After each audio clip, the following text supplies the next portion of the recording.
and the Engawa will have a little courtyard garden called Tsuboniwa. Many kyomachiya are right on the street, so gardens out front were rare.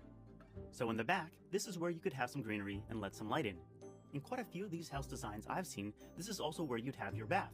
If you go up the stairs to the second floor, you might notice a hakokaidan, which literally means box stairs. With the lack of space, it's a practical way of putting in extra storage.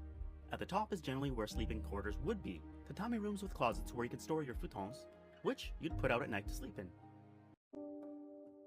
While a new kyomachiya can be built from scratch, due to time, money, and skill restraints, it is rarely done. As a result, their numbers are decreasing at a worrying rate.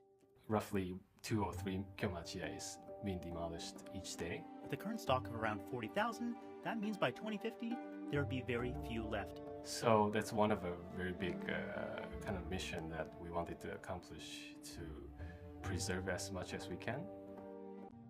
Increasingly, people are coming together to keep these historical buildings, as well as being creative with the spaces. For example, the 4 families I visited purchased or rented their homes through Hachisei, ensuring they're preserved. Other uses for kyomachiya include guest houses, shops, and restaurants, just to name a few. Hachisei is a 64 years old real estate agency, mainly deal with kyomachiya. We help foreign customers to buy their own house or a future investment, and also we have monthly rental.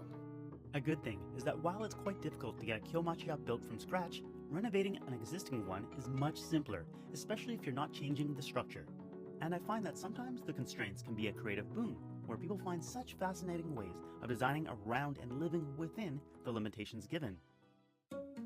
These are a group of kyomachiya that have been renovated. There are 3 houses in this complex, and they all have their own unique styling. As traditional as kyomachiyas may seem, they have gone through generations of change, so you shouldn't feel that you can't switch up some elements. While the work is often done by local craftsmen and use local materials, the results can widely vary. This tatami room was transformed into a meditation/yoga room, with the walls covered in washi, or Japanese paper. Here you can see the original wooden beams up top and some added windows below along the stairway. An example of a choice you can make is whether to go with hardwood floors or tatami mats. This one actually has both in the same room. And sleeping on the floor, you can do that at certain places, but Western-style beds can also be had. One thing I've seen with all places is that they choose to have modern kitchens and bathroom facilities.